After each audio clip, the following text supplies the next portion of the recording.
Hello दोस्तों, स्वागत है ऑनलाइन हिस्ट्री में। आज हम डिस्कस करने वाले हैं इतिहास से कुछ महत्वपूर्ण प्रश्नों को। तो हमारा पहला प्रश्न है, महावीर स्वामी के बचपन का नाम क्या था? तो महावीर स्वामी के बचपन का नाम वर्धमान था। अगला प्रश्न है, महावीर स्वामी के प्रतीक का जन्म के प्रतीक चिन्ह है? तो सिंह है ये। अगला प्रश्न है, ऋषभदेव के जन्म का प्रतीक चिन्ह है? तो ऋषभदेव के जन्म का प्रतीक चिन्ह सांड है। अगला प्रश्न है, भगवान कृष्ण का निकट संबंधी माना जाता है? तो अरेस्ट नेमी को भगवान कृष्ण का निकट संबंधी माना जाता है। अगला प्रश्न है, महावीर स्वामी की मृत्यु हुई थी तो बिहार राज्य के पावापुरी नामक स्थान राज्य में राजगीर नामक स्थान पर हुई थी। अगला प्रश्न है, गौतम बौद्ध धर्म का संस्थापक कौन थे? तो बौद्ध धर्म के जो संस्थापक थे वो गौतम बुद्ध थे। अगला प्रश्न है, गौतम बुद्ध को और किस नाम से जाना जाता है? तो गौतम बुद्ध को और एशिया के ज्योतिपुंज लाइट ऑफ एशिया के नाम से भी जाना जाता है। अगला प्रश्न है, गौतम बुद्ध का जन्म हुआ था? तो गौतम बुद्ध का जन्म कपिल वस्तु के लुम्बिनी नामक स्थान पर हुआ था। अगला प्रश्न है, किस नदी के किनारे गौतम बुद्ध को ज्ञान की प्राप्ति हुई थी? तो निरंजना नदी के किनारे गौतम बुद्ध को ज्ञान की प्राप्ति हुई थी। अगला प्रश्न है, गौतम बुद्ध ने अपना प्रथम उपदेश कहाँ दिया था? सारनाथ ऋषिपत्तनम में दिया था। अगला प्रश्न है, बुद्ध ने सर्वाधिक उपदेश कहाँ दिए हैं? तो बुद्ध ने सर्वाधिक उपदेश श्रावस्ती में दिए हैं। अगला प्रश्न है, एलोरा के प्रसिद्ध कैलाश मंदिर का निर्माण किसने करवाया था? तो राष्ट्रकूटों ने जो एलोरा के प्रसिद्ध कैलाश मंदिर का निर्माण करवाया था। अगला प्रश्न है, मक्का की ओर पड़ने वाली दिशा को क्या कहा जाता है? तो ये कहा जाता है किबला। अगला प्रश्न है, सिकंदर किसका शिष्य था? तो सिकंदर अरस्तु का शिष्य था। अगला प्रश्न है, चंद्रगुप्त मौर्य की मृत्यु कहाँ पर हुई थी? तो श्रवणबेलगोला में चंद्रगुप्त मौर्य की मृत्यु हुई थी। अगला प्रश्न है, कौशाम्बी अभिलेख को और किस नाम से जाना जाता है? तो रानी के अभिलेख नाम से भी इसे जाना जाता है। अगला प्रश्न है, अशोक का कौन सा अभिलेख सबसे लंबा है? तो सातवां जो अभिलेख है अशोक का सबसे लंबा है। अगला प्रश्न है, मेगास्थनीज किसका राजदूत था? तो मेगास्थनीज सेलुकस निकेटर का राजदूत था। अगला प्रश्न है, मौर्य वंश का अंतिम शासक कौन था? तो बृहद्रथ जो है मौर्य वंश का अंतिम शासक था। अगला प्रश्न है, भारत का आइंस्टाइन किसे कहा जाता है? तो नागार्जुन को भारत का आइंस्टीन कहा जाता है। अगला प्रश्न है, चरक संहिता किसकी रचना है? तो कनिष्क के राज्य वैद्य चरक की रचना है चरक संहिता।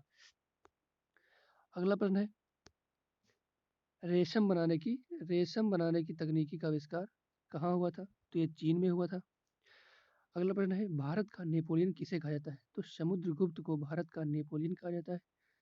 अगला प्रश्न है, चीनी यात्री फाहियान किसके शासन के में भारत आया था?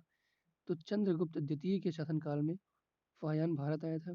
अगला प्रश्न है, गुप्त काल का महत्वपूर्ण व्यापारिक केंद्र कौन था? तो उज्जैन जो है गुप्त काल का महत्वपूर्ण व्यापारिक केंद्र था। अगला प्रश्न है, कालिदास किसके समकालीन थे?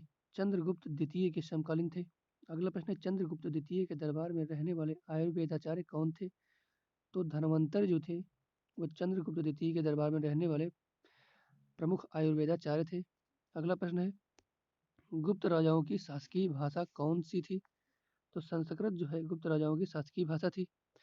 अगला प्रश्न है, मंदिर बनाने की कला का जन्म किस काल में हुआ था? तो गुप्त काल में मंदिर बनाने की कला का जन्म हुआ था। अगला प्रश्न है, बाण भट्ट किसके दरबारी कवि कवि थे? तो बाण भट्ट जो थे वो हर्ष के दरबारी कवि थे। अगला प्रश्न है, एलोरा के प्रसिद्ध कैलाश मंदिर का निर्माण किसने करवाया था? तो कृष्ण प्रथम ने एलोरा के प्रसिद्ध कैलाश मंदिर का निर्माण करवाया था। अगला प्रश्न है, विक्रमांक देव चरित्र की रचना किसने की है? तो विल्हड़ ने की है ये। अगला प्रश्न है, चोल साम्राज्य का सर्वाधिक विस्तार किसके शासनकाल में हुआ था? तो राजेंद्र प्रथम के शासनकाल में चोल साम्राज्य का सर्वाधिक विस्तार हुआ था। अगला प्रश्न है, जय सिंह किस वंश का शासक था? तो जय सिंह लोहार वंश का शासक था।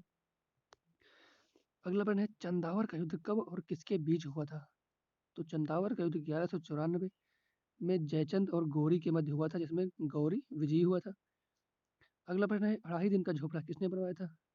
तो विग्रहराज फोर्थ ने बनवाया था ये, जिसको शुरुआत में एक विद्यालय था, बाद में ये एक मस्जिद बना दिया गया।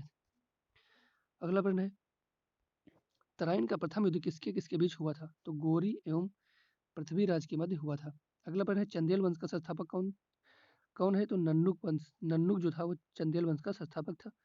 अगला प्रश्न है, मोढेरे का सूर्य मंदिर का निर्माण किसके शासनकाल में हुआ था? तो सोलंकी राजाओं के शासनकाल में हुआ था मोढेरा के सूर्य मंदिर का निर्माण। अगला प्रश्न है, मेवाड़ की राजधानी थी?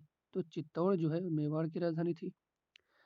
अगला प्रश्न है, सिसोदिया वंश के शासक किस राज्य से संबंधित है? तो सिसोदिया वंश के जो शासक थे वो मेवाड़ से संबंधित थे। ये मेवाड़ पर शासन करते थे।